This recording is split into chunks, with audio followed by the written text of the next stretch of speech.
Hey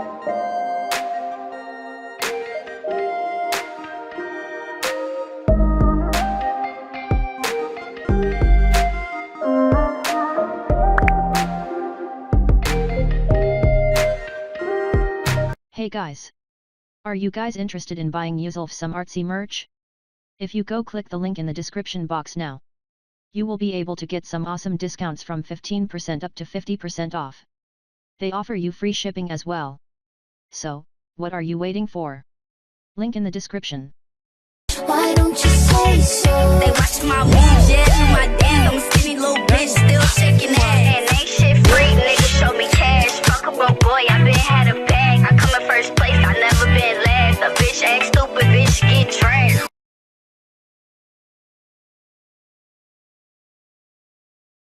Mary Kay Letourneau is probably the most well-known female sex offender. In Washington, 1996, Mary was a married woman of almost 15 years and had 4 children between the ages of 2 years old and 11 years old. She was an elementary school teacher that taught the 6th grade when she started a sexual relationship during the summer school with her 12-year-old student, Villy Falau. Villy was only 1 year older than her 11-year-old son. And Mary said that Villy was the one who seduced her and they both fell in love. One day they were in her car in the parking lot and an officer came up to them and she said Villy was 18 years old. The officer didn't believe her, so they were both taken down to the police station where his real age was revealed, and she was arrested. When Mary's husband Steve found out, he quickly divorced her, got custody of all 4 of the kids they had together, and he moved to Alaska. While awaiting trial, Mary found out that she was pregnant with Villy's baby, who was only 13 years old now. She took a plea deal and pleaded guilty, and she was only given 6 months in prison. The baby was put into Villy's custody, and in the plea agreement, she was supposed to have no contact with Villy or her now 5 children.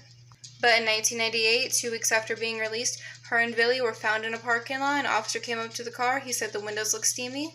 She tried to give the officer a fake name, but everybody knew who she was due to her story getting national coverage. She was immediately arrested and sentenced to 7 years in prison, where she would give birth to her 2nd child by Villy, who is now 15 years old.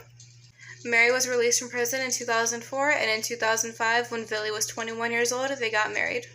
They have done multiple interviews together, they wrote 2 books together, and Mary said repeatedly that she felt like what she did to Villy wasn't wrong, because they were both in love.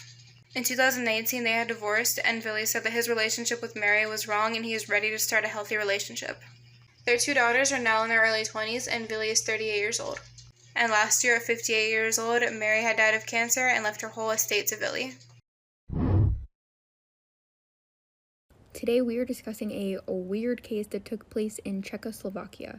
It begins with a woman named Klara Morova. She was diagnosed with schizophrenia at a very young age.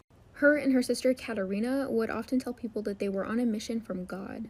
Klara dropped out of university to marry an older man, and the 2 of them had 2 sons together, named Jacob and Andre. Her husband left her soon after, saying that the violence caused by her schizophrenia was too much for him to handle. This left Klara alone with her sons, so her and her sister Katerina moved in together.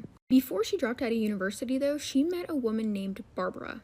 Barbara suffered from hypopituitarism, which caused her to look like a very young girl when she was in actuality 32 years old. She was a con man and used this to trick people into adopting her, and one of those people was Klara. Barbara told her that she'd run away from a juvenile center because of maltreatment and abuse. So Barbara moved in with Klara, Katerina, and the 2 boys. Soon, however, though, Barbara began to really resent the boys because of the attention that they were getting from Klara, so she began to cause trouble and blame it on them. This made their mom furious, and soon she reached out to a man simply known as the Doctor to get help with her out-of-control sons. This guy was not a doctor, though. He was actually a religious cult leader and Barbara's dad. He told Klara and Katerina that they would only get into heaven if they followed his rules. His rules included things like incest and cannibalism. But Klara listened, and she put her 2 sons, 8 and 9 years old, into locked cages in her basement where she would keep them there and torture them for almost a year. They were burned with cigarettes, forced to cut themselves with knives, and they were sexually abused.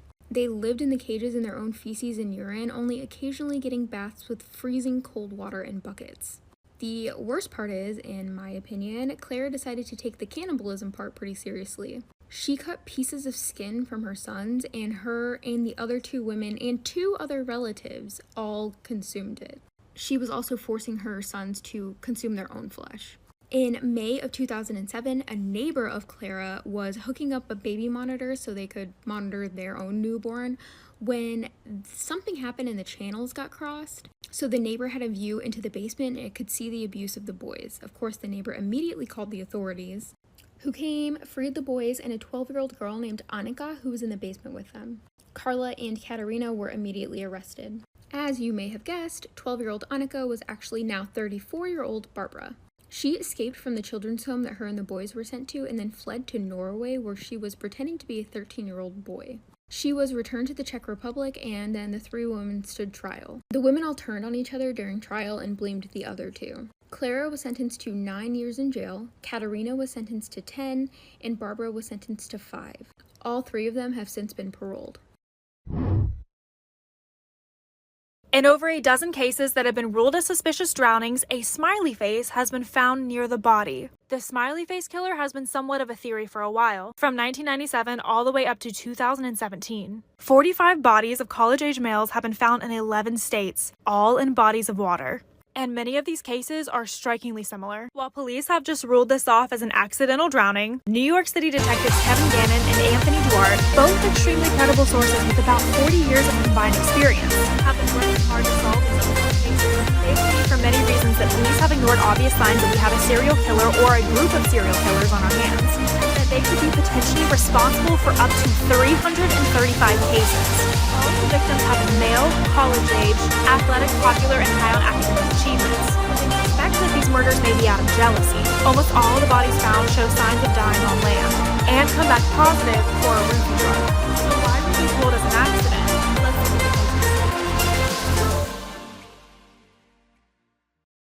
Last Meal Monday, where every Monday I tell you what a killer on death row had as their final meal. This week, we're going to talk about Teresa Lewis. This is Teresa Lewis, and on October 30th of 2002, she would frantically call 911 and tell the operator that someone had broken into her home and shot her husband and stepson. When the police arrived at the home, they found 25-year-old CJ Lewis, Teresa's stepson, deceased in his bed. Next, they would find Julian Lewis, Teresa's husband, clinging to life in their bedroom. Unfortunately, he would pass away on the way to the hospital. Teresa told police that she woke up in the middle of the night and saw a man standing at the foot of her bed, but she couldn't get a good look at him. She immediately hopped up, ran into the bathroom, and barricaded herself inside.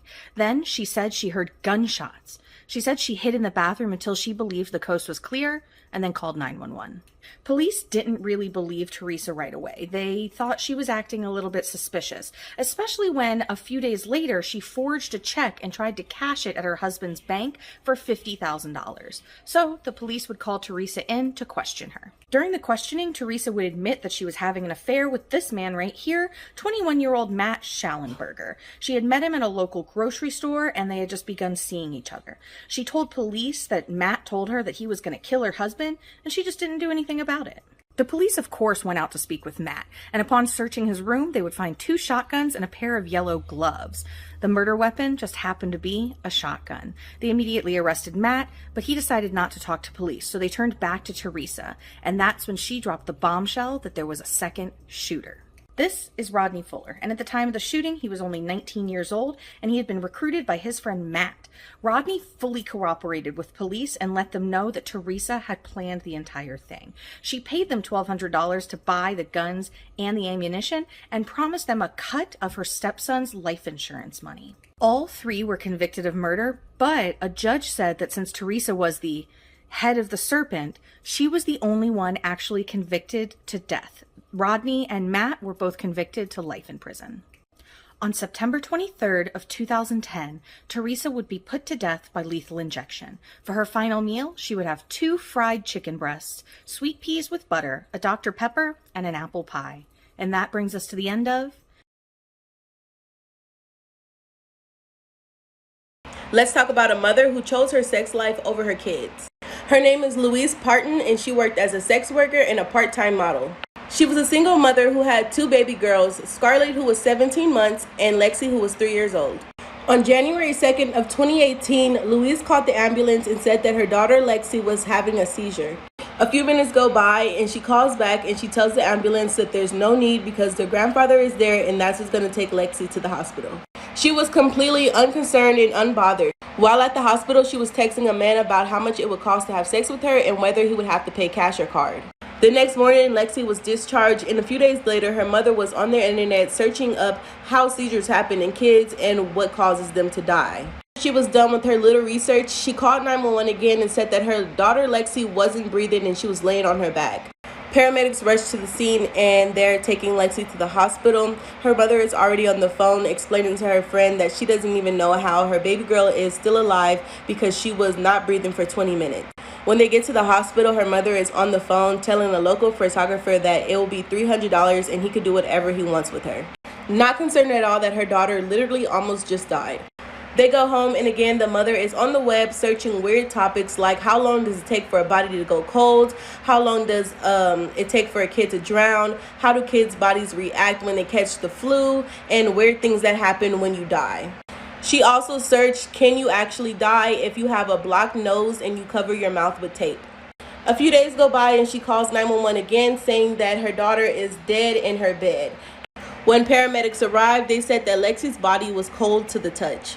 Lexi's autopsy concluded that there was no signs of a natural death, but also there was nothing suspicious. Now, I understand people grieve differently, but from every report that I've read, she showed absolutely no sign that she gave a fuck. The day after her daughter's death, she was on a dating app and she was accepting hella friend requests. And a week later, she sold all of Lexi's clothes for only $20. And when a friend asked about Lexi's death, she made a joke out of it saying, I had two, now I only have one, and she smiled. 3 weeks later, it was Scarlett's turn. Non-emergency line and told them that her daughter was asleep in the car, and when the person on the phone told her to try to wake her daughter up, she said, I can't because she's dead. Driving to the hospital, she even pulled over to a gas station to fill up her tank. Paramedics actually arrived to the gas station, and when they got there, they said that Scarlett's body was actually cold to the touch. They asked the mother some questions, and she said that she was diagnosed with the flu, and then told them that her sister had died a few weeks before.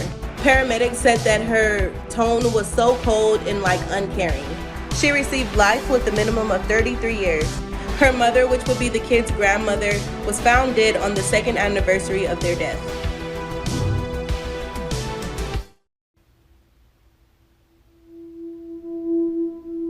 I was instantly intrigued when I saw this video because I've never seen or heard anything about this, so I did some digging and we need to talk about it. This is Tamara Samsonova, otherwise known as the Granny Ripper. Tamara was born February 5th, 1947 in Russia. In the year 2000, her husband disappeared and police suspected her, but their searches yielded no results. But it's now believed that she may have murdered her husband, even though she's never been charged in connection with his disappearance. After her husband's disappearance, Tamara began renting out a room in her apartment. According to investigators, on September 6, 2003, during an argument, she killed her 44-year-old tenant, dismembered his corpse, and disposed of it on the street. Then, in March 2015, Tamara met a 79-year-old woman named Valentina when she was introduced to her through a friend. Tamara began staying with Valentina while her apartment was being renovated. And during the few months they lived together, Tamara sort of became Valentina's caretaker. But Tamara began to like Valentina's apartment a little too much and refused to move out. After another conflict, Tamara persuaded a pharmacist to sell her the prescription drug phenazepam. She then bought Valentina's favorite food dish and put the pills inside of it. Later that night, Tamara found Valentina's body on the kitchen floor and began dismembering it. In the apartment's CCTV footage, you can actually see Tamara carrying a pot that contains Valentina's head down the stairs and out the door of the apartment complex. She also wrapped Valentina's limbs in a shower curtain and dumped them near a pond where they were found the next day. When police showed up at Valentina's apartment, Tamara answered the door. Police then found traces of blood in the bathroom and the fastenings left from the torn-off shower curtain. Months later, she was given a psychiatric evaluation and was then placed in a specialized institution. Police later found Tamara's diary, which contained details of some of the murders, and she's now being investigated in connection to a total of 14 victims. This year marks 20 years since Andrea Yates murdered her 5 children in Houston, Texas. At the time of the murders, Andrea was 37 years old and she'd already attempted suicide twice. Shortly after the couple, Andrea and her husband, Rusty Yates, had their fourth child, Luke. Andrea was diagnosed with severe postpartum depression with bouts of psychosis and had been hospitalized for that a few times. Her doctor issuing a written warning saying that Andrea was to have no more children or it would ensure she would have another psychotic depressive episode. But due to the couple's extremely religious beliefs, Rusty Yates has actually been quoted dismissing that doctor's warning, saying that they were going to have as many children as God wanted to give them. And shortly after, Andrea became pregnant with her fifth child, Mary. And as the doctor had warned, Andrea's depression returned, but worse, and the psychotic episodes came back. But just 2 weeks before she murdered her children, Andrea went into her doctor, who took her off of the antipsychotic meds that she'd been on. Medication that Rusty would later say had been working for his wife. And on June 18th, just 2 days before the murders, that same doctor would change up her antidepressants and tell Andrea reportedly that she needed to just think happy thoughts. Another doctor had told Rusty Yates that he was not to leave his wife alone with the children, a warning that he would ignore, going into work daily for NASA, where he made about $80,000 a year. And on the morning of June 20th, 2001, Rusty Yates would leave for work. His mother was supposed to arrive about an hour after he was gone to help Andrea take care of her children. Before she arrived, Andrea filled a bathtub with about 9 inches of water, and while her children ate breakfast, one by one took them into the bathroom where she drowned them. Her oldest son, Noah, was 7 at the time and had seen his sister Mary being drowned by her. Seeing what his mother had done to his sister, Noah tried to run away, but Andrea caught him and drowned him right beside the body of his baby sister. Andrea then took all of her children's bodies, besides Noah's, into the bedroom where she put them into bed and tucked the blankets up to their chins. She then called 911 and told them they needed to send an officer out, and then called her husband Rusty at work, telling him he needed to come home. Rusty's initial response to her was, "Is anyone hurt?" Now, of course, this crime happened in Texas, so not only was the death penalty very much on the table, but people were clamoring for it. This was, after all, a mother who had murdered her 5 babies. And this case has never been a whodunit, but it's been a why done it. Why did this mother kill her 5 babies? And it's such an important case to discuss because of that why. And these murders would ignite the very important discussion about the seriousness of postpartum depression and mental health in North America. I've been dating my boyfriend for a year. We matched on Tinder originally and he sparked up a conversation with me about my career field, which is in the funeral business. I'm a licensed cosmetologist who prepares deceased people for their funerals. It might sound weird to some, but I enjoy my job and it brings me joy to see the family's reactions to my work. It also doesn't bother me to do makeup on deceased people. My boyfriend's always been supportive and interested in my career. I always thought he was just a sweet and supportive person. We would always talk about my job and my clients. He always asked me specific questions about how people look and what it's like when I'm touching them or doing work on them. I was always happy to answer his questions and talk about my work with him because it was nice to have someone who was genuinely interested. I also have a portfolio with before and after pictures of work I've done on my deceased clients with their family's permission, of course. My boyfriend asked to see these pictures, but I never showed him or anyone else besides potential employers because I felt that 1, it was disrespectful to the memory of the person and their family, and 2, because it was unprofessional to do so. Originally, my boyfriend respected me when I told him my reasoning as to why I wouldn't show him, but over time he's gotten more and more agitated about it. It slowly came up more often and it was starting to make me question why he gets so upset over this. However, a month ago, he stopped bringing it up and asking about it. One day, when he was sleeping and his phone was out, I had the craziest gut feeling to go through it. I had never done it before, but I couldn't shake this feeling. I finally gave in and checked his photo album. I was shocked to find that he had gone through my portfolio and snapped pictures of it. I woke him up in anger and confronted him. This is when he broke down and admitted that he was into necrophilia. Things only went downhill from here.